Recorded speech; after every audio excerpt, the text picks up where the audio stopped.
Leader, are we at war? Well, people use the term, we have a war on drugs and a war on this and a war on that. We have initiated hostilities against ISIS, that's for sure. We're not at the term of art war that would require a declaration of war by the Congress of the United States. I don't know. When she says we initiated hostilities, it kind of, I know what she means, but it kind of means like we started it. Anyway, that's Nancy Pelosi. I'm Steve Malzberg. We welcome you back. And joining us is Hank Sheinkopf, Democratic political consultant, Newsmax contributor, and president of Sheinkopf Communications. Always great to see you, sir. It's a pleasure to be here. All right. Thank you. So let's talk a little bit about this. The question of are we at war? Why the miscommunication? Why the different explanations? Why the inability? Why does Obama make it sound like we are last Wednesday, and then Kerry says we're not, and then Ernest says we are, and then the State Department spokesman says, well, you want to call it a war on terror? And she says, no, I never used that term. I mean, what's with the language gap here? Because no one wants to admit the truth. This administration has been woefully incapable of admitting the truth. We have been at war since 2001. And probably, if you put in the first Iraq War, we were at war before that. We've been at war this long period of time. We are in the same place that the other Western nations were during the Crusades. This is a very serious set of circumstances. It will go on probably for a long time. And if we don't kill them, they're going to kill us. We had a guest on earlier who was a former head of counterterrorism for the State Department, who said that this is Genghis Khan. We haven't seen anything like this in our lifetime, and the last time that anything like this group existed, with the military might, with the army, with the 30,000 troops, the whole thing, willing to chop heads off, Genghis Khan. Genghis Khan, or frankly, Al Qaeda. But they never had this kind of capacity. They didn't have this capacity. Yeah. We're talking about an entity which is not a legitimate nation that controls a country the size of Belgium right now, that has high capacity to get money, that has the wherewithal to move troops, has volunteers throughout the world, and has armaments. Now, anybody who doesn't understand how serious this is, you know, we're talking about people, and the Russians experienced it first, by the way, in Afghanistan. Non-regular armies having some equipment, taking tanks out, unable to identify the enemy. We experienced it in Vietnam. We've seen these kinds of guerrilla warfare, but the difference here is that they are creating a nation state with extraordinary accumulation of territory and wealth. And they're dangerous. They will kill us. They will kill us. And when Obama says that they're not Islamic and they're not a state, you just explained the state part. Right. But when he says they're not Islamic because no religion will justify killing innocents, well, then by definition and extension, he's saying Al Qaeda, Hezbollah, Hamas, all of them. None of them are Islamic. Well, he says he's trying to make the argument that people who are religious would not do these things. That these are thugs and terrorists who happen to be using the word Islamic army for, you know, as a way to get there. They'll point to the Quran and show you where it tells them to do it. Well, that's for another time. But what is for the present time is if you have young children, you want this resolved. Absolutely. If you have young children, you want to make sure these guys don't get here. The kind of behavior they're practicing was common during the Muslim conquering of the Arabian Peninsula, yeah, where people were raped. Either they were forced to convert or they were killed. Women were taken. This is normative behavior if you look at Muslim. Uninhibited Muslim tribes running through and by the way, Darfur was a classic example, yeah, of this kind of uninhibited Muslim tribes engaging in action that's aberrant. Yeah, well, you know, part of the success of war is recognizing your enemy and explaining well, they're going to kill us. They have every intention. You know, the point about history and what sometimes people on the left don't get is when someone tells you they're going to do something, you must pay attention. If you don't stop them, they're going to do it. Hitler said he's going to do these things, and he did. And we'll have a cup of coffee, we'll sit down. Yeah, these guys, they're really not so bad, so they take a few heads. So what? We'll sit down. No, it doesn't work that way. They're telling you they're going to kill you, they mean it, and they're going to do it. Well, that's why I'm afraid of any cooperation with Iran, but I want to move on from that. Let's talk about sending 3,000 troops to Africa, sure, to fight Ebola. You think that's a good idea? I would have rather that people from the National Centers for Disease Control were sent. But soldiers, if they're going to go to Nigeria and kill the Boko Haram before they take over the most populous African nation for their own use and create another Muslim, radical Muslim beachhead. But they're not doing that. But they're not doing that. So I don't know what we're doing. I don't know where they're from. Which corps? Are they from the? Are they from the I don't know Army Medical Corps? I don't think. I know. I mean, they're kind of like soldiers, and I also hope they don't. They're not in danger of catching Ebola. It doesn't make any sense. Doesn't make any sense. No, it doesn't. All right, Hillary. Yes. Hillary was in Iowa. Bill was in Iowa, yeah, and Hillary. You know, do you think it's people are? And I heard a liberal commentator actually say this.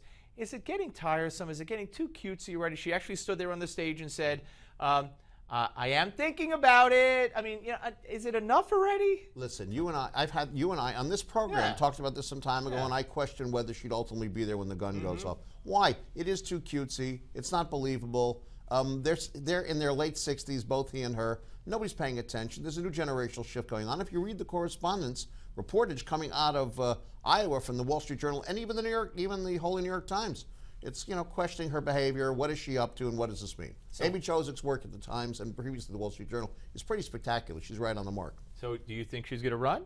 I think it's not clear yet. Tell me how much she's trying to make sure by doing these cutesy things that no one else gets in. Right.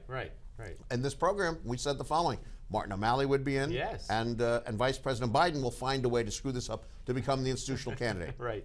All right. I want you to watch.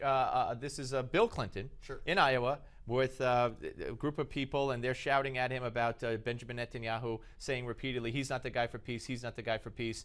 And so I want you to give a listen to this and watch this. Peace. If we don't force him to make peace, he will not have peace. First of all, I agree with that. But in 2000, Ehud Barak, I got him to agree to something that I'm not sure I could have gotten Rabin to go into. And Rabin was murdered for giving land to the I agree. Palestinians. So, but Netanyahu is not the guy. So they got, I agree with that, but what we had, I had him a state, he would have gotten 96% of the West Bank, a land swap in Gaza, appropriate water rights, and East Jerusalem. Something that hasn't even been discussed since I left office. We're all for We're that. done. We gotta run, guys. Thank you. And by the way, don't forget. All right. So what he said was twice. Somebody shouted to him and he was talking to him. If we don't force him to have peace, Netanyahu, we won't have peace. And Netanyahu's not the guy. And Clinton said, I agree with that. And then again said, he's got to go. He's not the guy. He says, I agree with you. So Bill Clinton saying, you know, maybe he didn't know there was a microphone there, that Netanyahu's not the guy for peace. Now listen, this is the American democratic idiocy that goes on, which is any Jew who's on the right and stands there with a rifle is not to be trusted. But a Jew who's a bookkeeper, gets slapped around, and is on the left can be trusted. It's nuttiness. Fact is, it was Menachem Begin, not any of the previous prime ministers who were certainly on the left. And that was a revolutionary act, Begin doing what he did, was the negotiator of peace with the Egyptians. Can Netanyahu do this? Yeah, you can't blow people up all day long. Like if you stop throwing rockets, you might have a chance to sit down and talk. This is kind of nonsense argument. If only those Israelis would stop allowing themselves to be blown up all day long, it would be great, you know? Yeah. If only they would stop, they would tell these terrorists not to do these terrible things.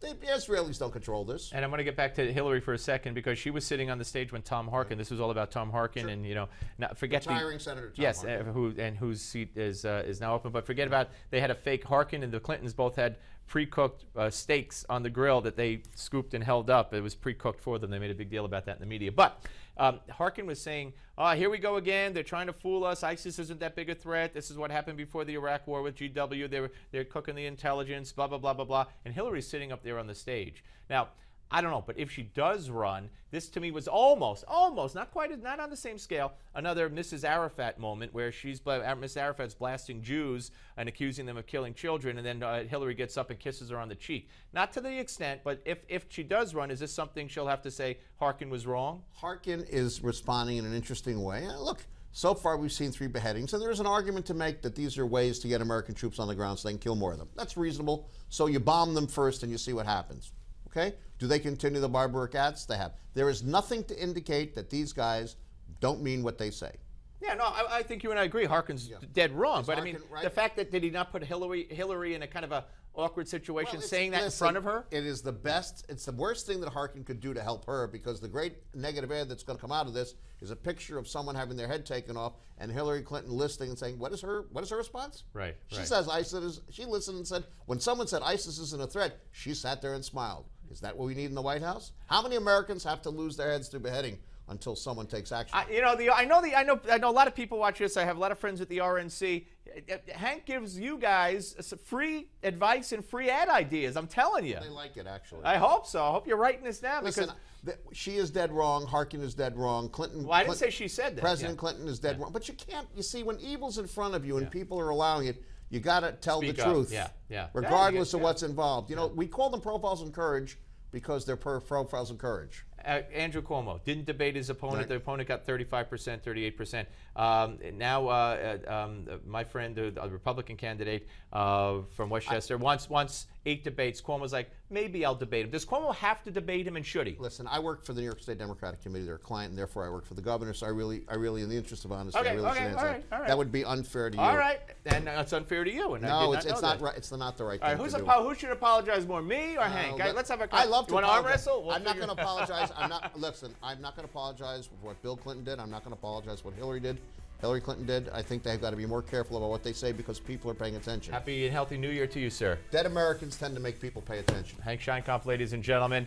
And we are coming back with the one and the only Gimme 5. Don't go away.